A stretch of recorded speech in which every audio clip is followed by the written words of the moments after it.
Sarah Martinez stepped off the military transport bus at Naval Base Coronado, her duffel bag slung over her shoulder and her heart pounding with excitement. At 28 years old, she looked younger than most of the seasoned sailors around her. Her petite frame and fresh face made her appear more like a college student than someone about to join one of the most elite military units in the world. The California sun beat down mercilessly as she walked toward the training facility. Other recruits were already gathering in small groups, sizing each other up. Sarah noticed the look she was getting, some curious, others dismissive. She had grown used to these reactions throughout her military career. "Hey, are you sure you're in the right place?" called out a tall, muscular man with a thick southern accent. His name tag read Jackson. He was surrounded by 3 other men, all built like linebackers. "The Navy recruitment office is back in town." Sarah stopped and turned toward them, keeping her expression neutral. "I'm exactly where I need to be." Jackson laughed, and his buddies joined in. "Listen, sweetheart, this isn't some regular Navy training. This is SEAL preparation. You know what that stands for, right? Sea, air, and land. It's not for." He looked her up and down. "Well, people like you." "People like me?" Sarah asked calmly. "You know what I mean," Jackson continued. "This is man's work. Real man's work. You'd probably be better off in logistics or administration. Maybe the Coast Guard?" The other men snickered. Sarah had heard variations of this conversation countless times before. During her time in the Army Rangers, during her deployment in Afghanistan, during her years in military intelligence. She had learned long ago that actions spoke louder than words. "Thanks for the advice," she said simply and walked away.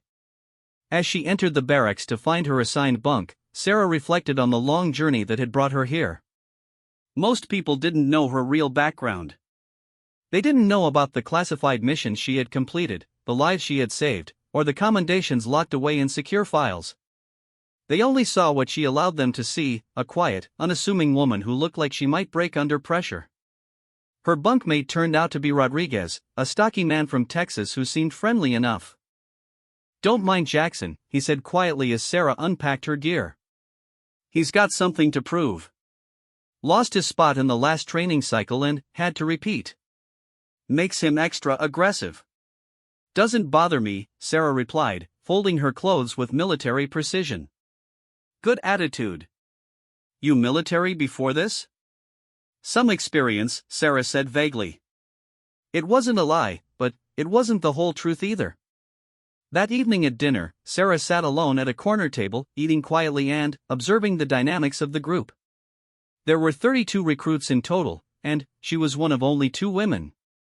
The other woman, Thompson, was a former Marine who looked like she could bench press a truck.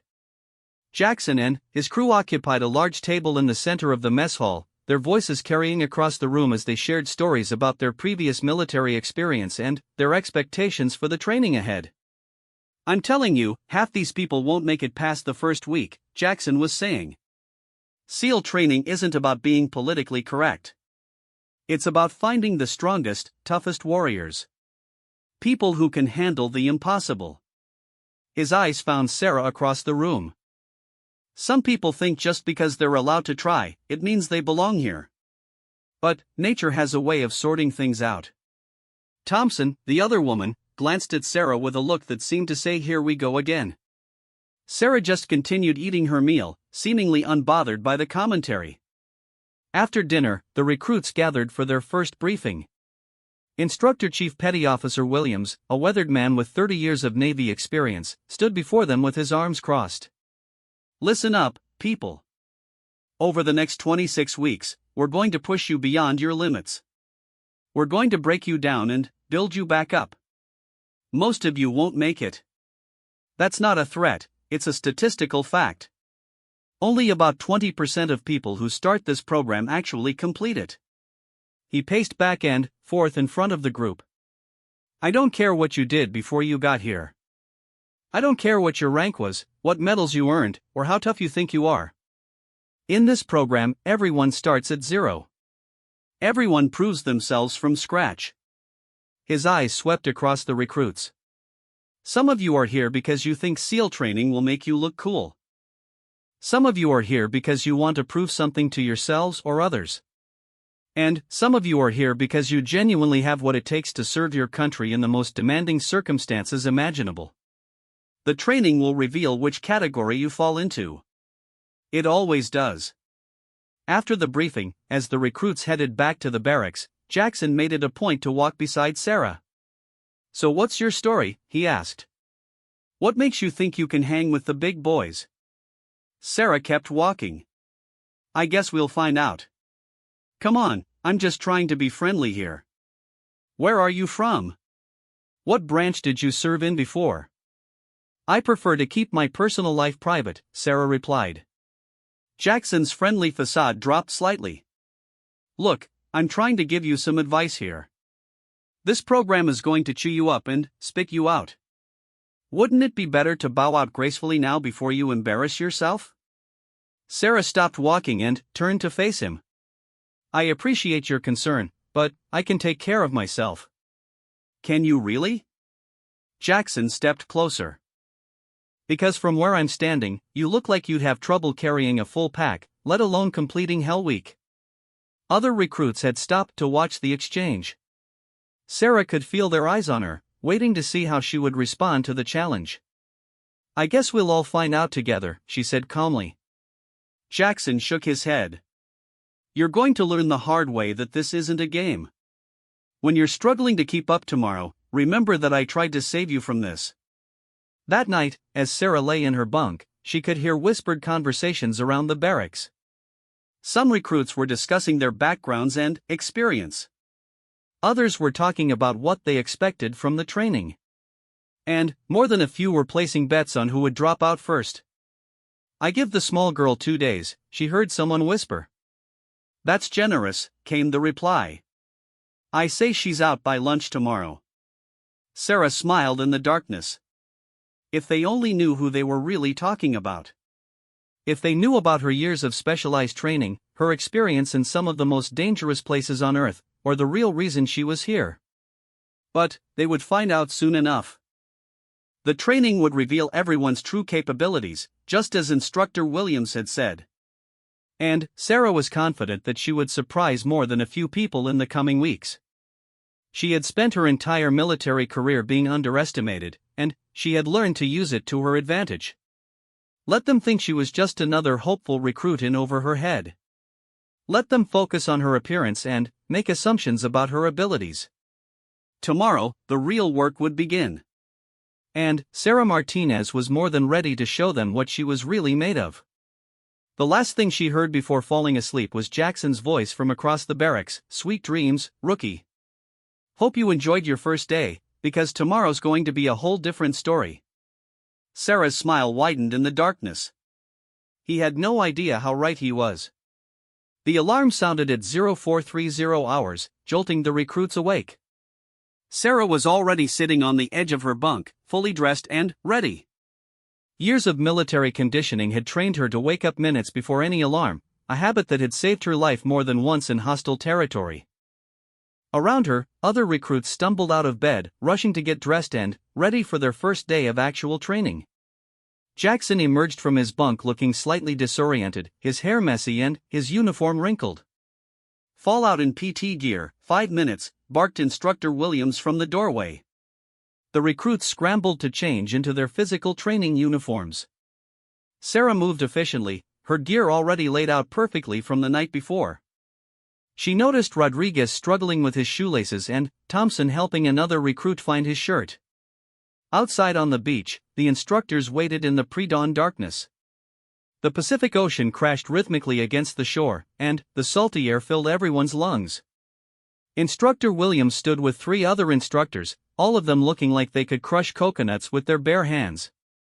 "Welcome to your first morning of the rest of your lives," Williams announced. "We're going to start with a little fun run. 4 miles down the beach and back. Nothing too challenging for elite warriors like yourselves." Jackson stepped forward confidently. 4 miles? That's it? Williams smiled coldly. "Oh, I forgot to mention. You'll be carrying these. He gestured to a pile of heavy logs nearby. Teams of 8. Each team carries one log. Nobody drops the log. Nobody falls behind. If one person quits, the whole team starts over. Sarah was assigned to a team with Jackson, Rodriguez, Thompson, and 4 other recruits. Jackson immediately positioned himself at the front of the log, assuming leadership. "All right, listen up," he said as they lifted the massive piece of timber. "I've done this kind of training before. We need to maintain a steady pace and rotate positions every half mile. Follow my lead." The teams began their run along the beach. The sand made every step more difficult, and the weight of the log pressed down on their shoulders. After the first mile, several recruits were already breathing heavily. Sarah ran in the middle of her team's formation, carrying her share of the weight without complaint. She had completed similar exercises countless times during her ranger training and special operations preparation. The weight felt familiar, almost comforting. By mile 2, Jackson's confident pace was beginning to falter. Sweat poured down his face, and his breathing was becoming labored. "Rotate positions," he called out, but his voice cracked slightly. Sarah moved to the front position without hesitation. As soon as she took point, she subtly increased the pace. Not dramatically, but enough to test the team's limits. "Hey, slow down." Jackson gasped from behind her. "This isn't a sprint." Sarah maintained her speed. She could hear the other teams struggling behind them, but her team was pulling ahead. Thompson, running beside her, gave her an impressed look.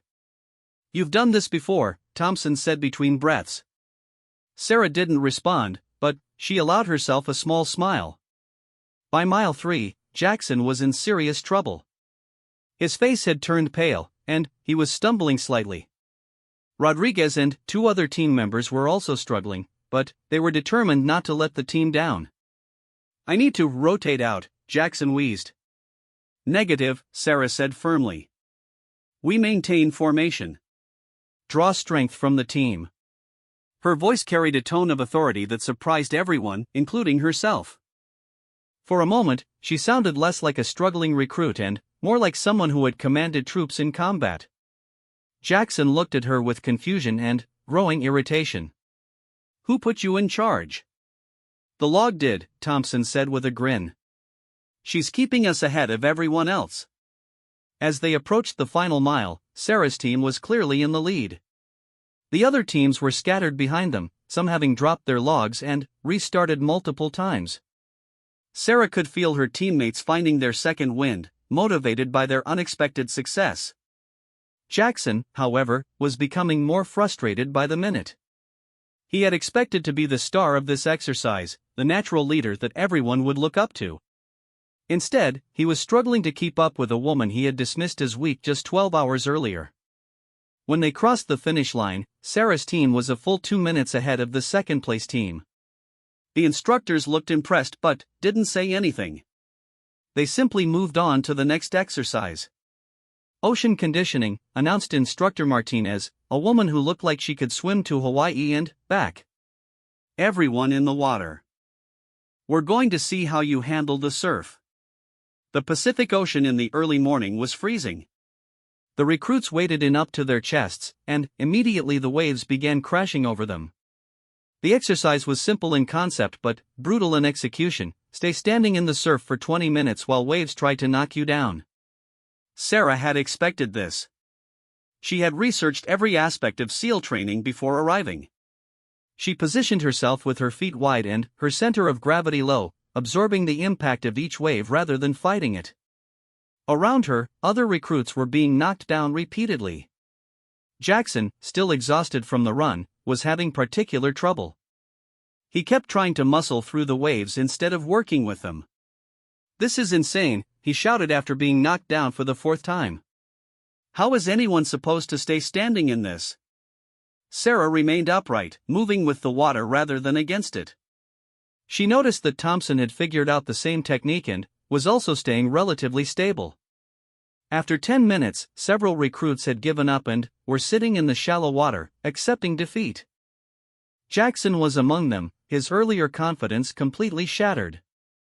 Martinez. Instructor Williams called out. Front end, center. Sarah waded toward shore, wondering if she had done something wrong. You've done ocean conditioning before, Williams stated. It wasn't a question. I've had some water training, Sarah replied carefully. Williams studied her for a moment. What branch? Army, sir. Rangers? Sarah hesitated for just a fraction of a second. Some specialized training. Williams nodded slowly. I thought so. Your technique is too good for a first-timer. He looked back at the other recruits still struggling in the surf. Help the others. Show them what you're doing. For the next 10 minutes, Sarah moved through the water helping her fellow recruits understand how to position themselves and work with the waves instead of against them. Even Jackson, swallowing his pride, listened to her advice. Feel the wave coming, she explained to Rodriguez as another surge approached. Don't tense up. Bend your knees and let your body absorb the impact. Rodriguez tried her technique and managed to stay standing for the first time. That actually works. When the ocean conditioning ended, several recruits gathered around Sarah as they headed back to the beach. Where did you learn to do that? Asked one of them. Just makes sense, Sarah said modestly. Jackson, however, was not in a grateful mood. As they walked back to the barracks for breakfast, he cornered Sarah. I don't know what your game is, he said angrily, but I can see right through you. What do you mean? You're not some innocent rookie. You know exactly what you're doing out here. You've had training way beyond basic military service. Sarah kept walking. Everyone here has military experience. Not like yours, Jackson pressed. I've been in the Marines for 8 years. I know what advanced training looks like. You move like special operations. Sarah stopped and turned to face him. You think I'm hiding something? I know you are. And I'm going to find out what it is. Other recruits had begun to notice the confrontation. Thompson stepped closer, ready to intervene if necessary. Is there a problem here? She asked. Jackson looked around at the gathering crowd. No problem. I'm just trying to figure out why someone with obvious advanced training is pretending to be a regular recruit. Maybe because she is a regular recruit, Rodriguez suggested. Maybe she's just better at this than you expected. Jackson's face reddened. Better than I expected? I expected nothing from her. And that's your first mistake, Thompson said firmly. Underestimating your teammates. Sarah appreciated the support, but she could see that this conflict was escalating beyond what was helpful for team cohesion. She needed to defuse the situation. Look, she said to Jackson, I'm not trying to show anyone up. I'm just here to complete the training like everyone else. We're all on the same team. Jackson stared at her for a long moment.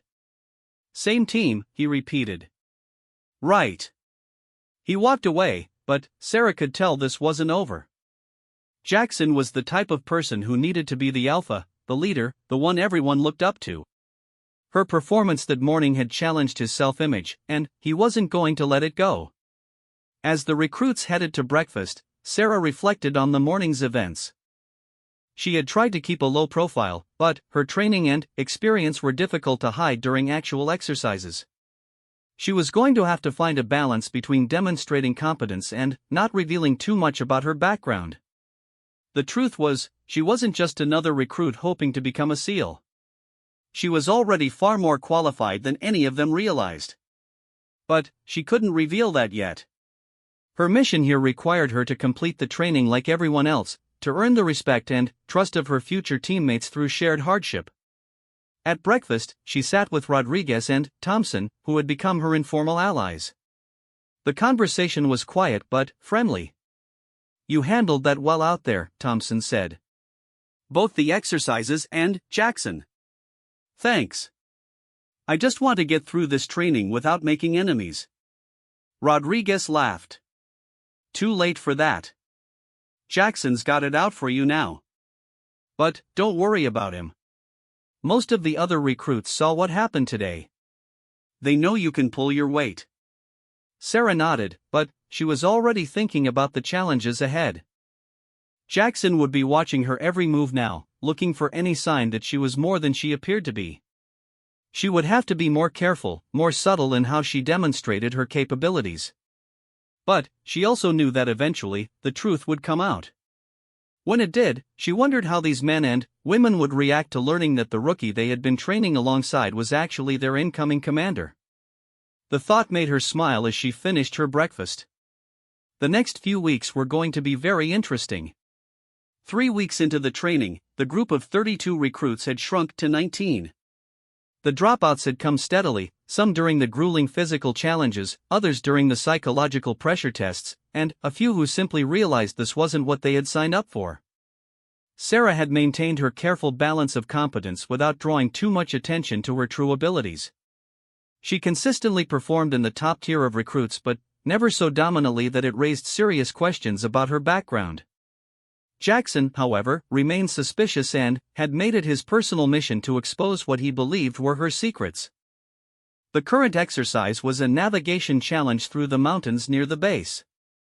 Teams of 3 had been given coordinates and a time limit to reach a series of checkpoints using only a compass and map. No GPS, no radio communication, and no assistance from the instructors. Sarah found herself teamed with Rodriguez and a quiet recruit named Chen, a former Navy electronics technician. Jackson had been paired with Thompson and another recruit named Williams. This should be straightforward, Rodriguez said as they studied their map at the starting point. Basic land navigation. Everyone should know this stuff. Sarah nodded, but she was already mentally calculating the most efficient routes and identifying potential obstacles. Her years in special operations had made land navigation second nature, and she could see at least 3 different ways to approach their assigned checkpoints. What do you think, Sarah? Chen asked. Which route looks best to you? Sarah pointed to what appeared to be the longest path on the map. This route takes us along the ridgeline. It's more distance, but the terrain will be easier and we'll have better visibility for navigation. Rodriguez frowned. That's almost twice as long as the direct route. We'll never make the time limit. The direct route goes through this valley, Sarah explained, pointing to the map. If we get turned around in the thick vegetation, we could lose hours trying to find our bearings again. The ridge route is more reliable. Chen studied the map more carefully. She might be right. I can see at least 4 places where we could get confused down in that valley. Rodriguez was still skeptical. Since when did you become an expert on mountain navigation? Sarah felt the familiar challenge of having to downplay her expertise. I did some hiking before joining the military. Learned a few things about reading terrain. It was a weak explanation, but Rodriguez seemed to accept it. They gathered their packs and headed out toward the ridgeline. Meanwhile, Jackson's team had chosen the direct route that Sarah had warned against. Jackson had dismissed Rodriguez's suggestion to follow Sarah's team, insisting that the shortest distance was obviously the best approach. We're not following some rookie who's probably never been in real mountains before, Jackson had declared to his teammates. By the time Sarah's team reached the first checkpoint, they were making excellent time. The ridgeline had provided exactly the advantages Sarah had predicted: clear sightlines for navigation and relatively easy terrain for walking. How did you know this would be so much faster? Chen asked as they confirmed their position at checkpoint 1. Sarah shrugged. Just seemed logical. But Rodriguez was starting to notice a pattern. Over the past 3 weeks, Sarah's logical suggestions had consistently proven correct. She seemed to have an intuitive understanding of tactics, terrain, and timing that went beyond what anyone would expect from basic military training. Sarah, Rodriguez said as they headed toward checkpoint 2, can I ask you something? Sure. What exactly did you do in the army? You said some specialized training, but you never really explained what kind. Sarah had been dreading this question. She had been too successful at hiding her competence, and the careful lies she had told were starting to catch up with her. Different things, she said vaguely. Some technical training, some field work. That's not really an answer, Chen pointed out gently. Sarah stopped walking and turned to face her teammates. She could see the curiosity and growing suspicion in their eyes. They weren't hostile like Jackson, but they clearly knew she wasn't being completely honest with them. Look, she said carefully, my background is complicated. There are some things I can't talk about, not because I don't trust you, but because of security clearances and classification issues. Rodriguez and Chen exchanged glances. Classified missions? Rodriguez asked. Some of my previous assignments involved sensitive operations, Sarah confirmed. I can't go into details, but yes, I've had more training than I initially let on. Chen whistled low. Special operations? Sarah hesitated, then nodded slightly. Some experience in that area. Holy shit, Rodriguez said. No wonder you make this stuff look easy. It's not easy, Sarah said firmly. This SEAL training is incredibly challenging, even for people with advanced backgrounds. I'm working just as hard as everyone else. But you're not really a rookie, Chen stated. In terms of SEAL training, yes, I am. Everything we're doing here is new to me. The ocean work, the specific techniques, the team dynamics, it's all different from what I've done before. Rodriguez was quiet for a moment, processing this information. Does Jackson know? He suspects something, but he doesn't know what. And you can't tell us what you actually did? Sarah shook her head. Not the specifics. I'm sorry. Chen shouldered his pack again. Well, I'm glad you're on our team, whatever your background is. Let's get to that checkpoint. As they continued their navigation exercise, Sarah felt a mixture of relief and anxiety. Her teammates seemed to accept her partial explanation, but she knew word would spread. Soon the entire remaining group of recruits would know that she had extensive special operations experience. The question was how they would react to that information, and whether it would compromise her ability to complete her real mission here. They reached checkpoint 2 ahead of schedule and were heading toward the final checkpoint when they encountered Jackson's team. The 3 recruits looked frustrated and exhausted, and their uniforms were torn from pushing through thick brush. Where the hell are you guys coming from? Jackson demanded when he saw them. Checkpoint 2, Rodriguez replied. Heading to checkpoint 3. Checkpoint 2? We've been wandering around this damn valley for 2 hours trying to find checkpoint 1. Sarah could see the problem immediately. Jackson's team had misread their compass bearing and wandered into a box canyon that didn't appear on their map the way it looked in real life. They were completely lost. Thompson looked embarrassed. We might have taken a wrong turn somewhere. Chen looked at Sarah questioningly. She knew she could guide Jackson's team to the correct route within minutes, but doing so would further reveal her expertise. You guys need help? Rodriguez asked. Jackson's pride immediately flared. We don't need help from anyone, especially not from her. He pointed at Sarah. Jackson, man, be reasonable, Thompson said. We're completely turned around. If they know where checkpoint 1 is, maybe we should listen. I'm not taking navigation advice from someone who's been lying about her background since day 1, Jackson snapped. Sarah felt her patience beginning to wear thin. What are you talking about? You know exactly what I'm talking about. You're not some basic army recruit. You move like special operations, you think like special operations, and you've been playing dumb since we got here. Rodriguez stepped forward. She already explained that she has some classified background. So what? So what? Jackson's voice rose. So she's been lying to all of us. Making us look like idiots while she pretends to be just another recruit. I never made anyone look like anything, Sarah said calmly. I've been completing the same exercises as everyone else. Bullshit. Jackson was losing control now. You've been sandbagging, holding back, making the rest of us think we have a chance when you're probably more qualified than half the instructors. Sarah realized that Jackson's anger went deeper than just suspicion about her background. He was feeling emasculated by consistently being outperformed by someone he had dismissed as weak. His entire self-image was built around being the toughest, most qualified person in any military setting. "Listen," Sarah said, trying to diffuse the situation, "whatever you think about my background, right now we're all just recruits trying to complete this exercise. If you want help finding the checkpoint, I'm happy to assist.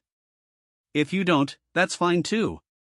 Jackson stared at her for a long moment, his face red with frustration and embarrassment. "I don't want anything from you except the truth. Who are you really? What's your actual background? And why are you here pretending to be something you're not?" Sarah looked around at the 5 faces watching her. Rodriguez and Chen already knew she had special operations experience. Thompson looked curious but not hostile. The 6th recruit, Williams, just seemed confused by the whole confrontation. She made a decision. "You want the truth?" Sarah said. "Fine. I have extensive special operations experience. Multiple deployments, advanced training, classified missions. I can't give you specifics because of security clearances, but, yes, I'm more experienced than I initially let on." "Why the hell are you here then?" Jackson demanded. "If you're already special ops, why do you need SEAL training?" Sarah chose her words carefully. "Because I want to be a SEAL. Special operations experience doesn't automatically qualify you for every unit. I have to earn my place here just like everyone else." It was true, as far as it went. But it wasn't the complete truth. Jackson shook his head. "This is unbelievable. We've been killing ourselves trying to keep up, and you've been cruising through everything because you've already done it all before." "That's not true," Sarah said firmly. "This training is challenging for everyone, including me. Just because I have some relevant experience doesn't mean I'm not working hard or that I don't belong here." Thompson stepped between them. "Look, this argument isn't helping anyone complete the exercise. We're all lost, we're all behind schedule, and we're all going to fail if we don't start working together." Rodriguez nodded. "Sarah, can you get us all back on track?" Sarah looked at Jackson. "Only if everyone agrees to work as a team." Jackson stared at her for another long moment, then, finally, nodded grudgingly. "Fine. Get us to the damn checkpoints." Sarah pulled out her compass and map, quickly orienting herself to their current position. Within minutes, she had identified their location and the correct route to checkpoint 1. "Follow me," she said simply. As the 6 recruits headed toward their first objective, Sarah knew that everything had changed. Her secret was out, at least partially. The rest of the training would be different now, and she would have to navigate the complex dynamics of being simultaneously a teammate and someone with superior qualifications. But she also felt a sense of relief. She was tired of pretending to be less capable than she was. From now on, she could focus on completing the training and preparing for the moment when her true role would be revealed. Jackson walked beside her, still clearly frustrated but no longer actively hostile. "This doesn't change anything between us," he said quietly. "I know," Sarah replied. "I still think you're hiding something bigger than just special ops experience." Sarah looked at him sideways. "Maybe I am." Jackson's eyes narrowed, but before he could respond, they reached checkpoint 1, and the focus shifted back to completing their mission. As they headed toward the remaining checkpoints, Sarah wondered how long it would be before someone figured out the whole truth. And, when that moment came, she wondered if Jackson's anger at being deceived would be anything compared to his shock at learning who was really going to be giving him orders. Hell Week had arrived. The most infamous part of SEAL training, where recruits would face 5.5 days of continuous physical and mental challenges with a total of only 4 hours of sleep. Of the original 32 recruits, only 15 remained to face this ultimate test. Sarah sat in the pre-dawn darkness on the beach, along with her fellow survivors. The past 3 months had forged them into a tight unit, though tensions still existed. Jackson had grown to grudgingly respect her abilities, but his suspicion about her true background had never fully disappeared. The revelation about her special operations experience had changed the group dynamics significantly. Most recruits now looked to her for guidance during difficult exercises, which had initially made Jackson even more resentful. However, as the training progressed and the challenges intensified, he had begun to see the value of having someone with her experience on the team. "All right, ladies and gentlemen," Instructor Williams announced as he appeared with the other training staff. "Welcome to Hell Week. For the next 5 days, you will discover what you're truly made of. You will be cold, wet, tired, and miserable. Some of you will quit. Some of you will break. And some of you will find out that you have reserves of strength you never knew existed." The instructors began setting up equipment for the first challenge, a series of boat races in the freezing Pacific Ocean. The recruits would work in teams, carrying heavy inflatable boats over their heads, racing into the surf, and then racing back to shore. Sarah found herself on a boat crew with Rodriguez, Chen, Thompson, and Jackson. The irony wasn't lost on her that she was now working closely with the man who had dismissed her as unfit for the program just 3 months earlier. "Remember," Jackson said as they prepared to lift their boat, "we need to work as one unit. Sarah, you call the pace since you've got the best sense of timing." It was a remarkable turnaround. Jackson was now voluntarily deferring to her leadership, something that would have been unimaginable during their first week of training. The boat races were brutal. The inflatable boats were heavy and awkward, the sand made running difficult, and the cold ocean water sapped their strength with each trip. But Sarah's team worked with precision and coordination that impressed even the instructors. "Martinez," Instructor Williams called out during a brief rest period. "Your team is showing excellent leadership and teamwork. Where did you learn small unit tactics?" Sarah hesitated. She had been dreading this question for months, but she could no longer avoid it with vague references to some specialized training. "Various assignments, sir," she said carefully. Williams studied her for a moment. "I think it's time you and I had a conversation after today's training." Sarah felt her stomach drop. She had known this moment would come eventually, but she hadn't expected it during Hell Week. The challenges continued relentlessly. Log races, surf torture, obstacle courses, and endless physical training with no sleep and minimal food. By the third day, several more recruits had dropped out, leaving only 12 survivors. Jackson was struggling more than the others. His earlier bravado had been replaced by grim determination, but Sarah could see that he was reaching his breaking point. During a particularly brutal surf torture session, where the remaining recruits had to lie in the freezing waves while instructors shouted at them, Jackson began shivering uncontrollably.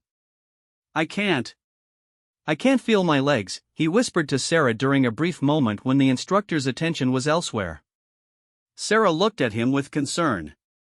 Jackson was showing signs of hypothermia, which could be life-threatening if it progressed further. "You need to get out of the water," she said quietly. "No," Jackson said through chattering teeth. "I'm not quitting. I won't ring the bell." The bell was the symbol of surrender in SEAL training.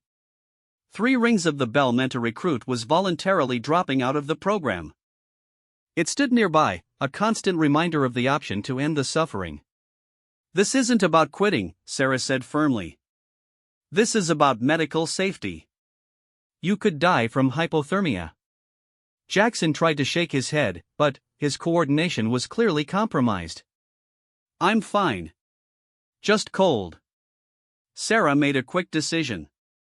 During the next wave of surf torture, she positioned herself next to Jackson and used her body to block some of the wind and provide additional warmth. It was a small gesture, but it might be enough to help him get through the exercise. Rodriguez noticed what she was doing and quietly shifted to help as well. Then, Chen moved closer, and Thompson. Without any discussion, the team was using their collective body heat to help Jackson survive the exercise. When the surf torture finally ended, Jackson was barely able to walk. Sarah and Rodriguez helped him to the beach, where the instructors were setting up the next challenge.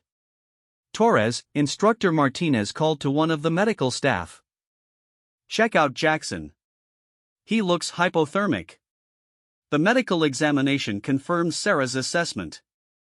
Jackson's core body temperature had dropped to dangerous levels, and he needed immediate warming and medical attention. "I'm sorry, Jackson," Instructor Williams said. "You're medically disqualified from continuing Hell Week." Jackson's face crumpled with disappointment and frustration. He had come so far, survived so much, only to be stopped by his body's physiological limits. "This is bullshit," he said weakly. "I could have kept going." "No, you couldn't," Sarah said gently but firmly. "Another few minutes in that water and you would have lost consciousness. You pushed yourself to the absolute limit, and that's something to be proud of." Jackson looked at her with tears in his eyes. "I wanted to prove that I belonged here. I wanted to show everyone that I was tough enough." "You did prove that," Rodriguez said. "You lasted longer than most people ever could." As Jackson was led away for medical treatment, Sarah felt a mixture of sadness and respect. Despite their rocky beginning, she had come to appreciate his determination and courage. He had pushed himself beyond what was safe in his determination to succeed. The remaining 11 recruits continued through Hell Week with a new sense of solidarity. Jackson's medical disqualification had reminded them all of their shared humanity and vulnerability. On the final day of Hell Week, as the survivors completed their last exercise, Instructor Williams approached Sarah during a brief rest period. "Martinez, I need to speak with you privately." Sarah followed him away from the other recruits, her heart pounding with anticipation and dread. "I've been doing some research on your background," Williams said without preamble. "Your security clearances are way above what any normal recruit would have. Your experience profile suggests advanced special operations training at the highest levels. And, frankly, your performance during this training has been too consistent with someone who has extensive combat leadership experience." Sarah remained silent, unsure how to respond. "I also received some interesting communications from higher command about you," Williams continued. "It seems there are people very interested in how you perform during this training." "Sir, I'm not sure what you're asking me." Williams smiled slightly. "I'm not asking you anything, Martinez. I'm telling you that I know exactly who you are and why you're really here." Sarah felt her carefully constructed cover story crumbling around her. "You're Commander Sarah Martinez, aren't you?" Williams said quietly. "The new SEAL Team's 6th commanding officer who's been completing this training is part of your preparation for taking command." Sarah closed her eyes and let out a long breath. After months of deception and careful misdirection, the truth was finally out. "Yes, sir," she said simply. Williams nodded. "I thought so. Your tactical knowledge, your leadership instincts, and your ability to perform under pressure all suggested someone with extensive special operations command experience." "How long have you known?" "I suspected from the first week. Confirmed it about a month ago when I made some discreet inquiries. But I wanted to see if you could complete the training on its merits, without any special consideration for your rank or future position." Sarah looked back toward the other recruits, who were preparing for the final exercise of Hell Week. "What happens now?" she asked. "Now you finish this training like everyone else. You've earned your place here through hard work and performance, just like any other recruit. But, after graduation, when you take command of Team 6, those men and women will know that you've been through everything they've been through. You'll have their respect because you earned it." Williams paused and looked at her seriously. "Although I suspect Jackson is going to be quite surprised when he finds out who was really on his boat crew during Hell Week." Sarah laughed for the first time in days. "That's going to be an interesting conversation." "Indeed it is, Commander. Indeed it is." As they walked back toward the group for the final exercise of Hell Week, Sarah felt a profound sense of accomplishment. She had successfully completed one of the most challenging military training programs in the world, not because of her rank or position, but because she had proven herself capable alongside her future subordinates. When the bell finally rang to signal the end of Hell Week, 11 exhausted but triumphant recruits stood on the beach, having survived one of the ultimate tests of human endurance and willpower. Sarah looked around at her teammates, Rodriguez, Chen, Thompson, and the others who had shared this incredible experience with her. In a few weeks, when she took command of SEAL Team 6, these would be some of the elite warriors she would lead into the most dangerous missions in the world. But, for now, they were just fellow survivors, bound together by shared hardship and mutual respect. As they celebrated their completion of Hell Week, Sarah reflected on the journey that had brought her here. She had started as a mocked rookie, dismissed by Jackson and others as unfit for the challenges ahead. She had hidden her true identity and capabilities, allowing others to underestimate her while she proved herself through action rather than words. The irony was perfect. The woman they had initially thought was the weakest link in their training class would soon be the commanding officer responsible for leading the most elite special operations unit in the military. Sarah smiled as she imagined Jackson's reaction when he eventually learned the truth. The rookie who had outperformed him in every exercise, who had helped save his life during Hell Week, who had earned the respect of their instructors and teammates through competence and character rather than bluster and bravado, she was going to be his commanding officer. It would be a lesson he would never forget: never judge a person's capabilities by their appearance, and always remember that true leadership is earned through actions, not words.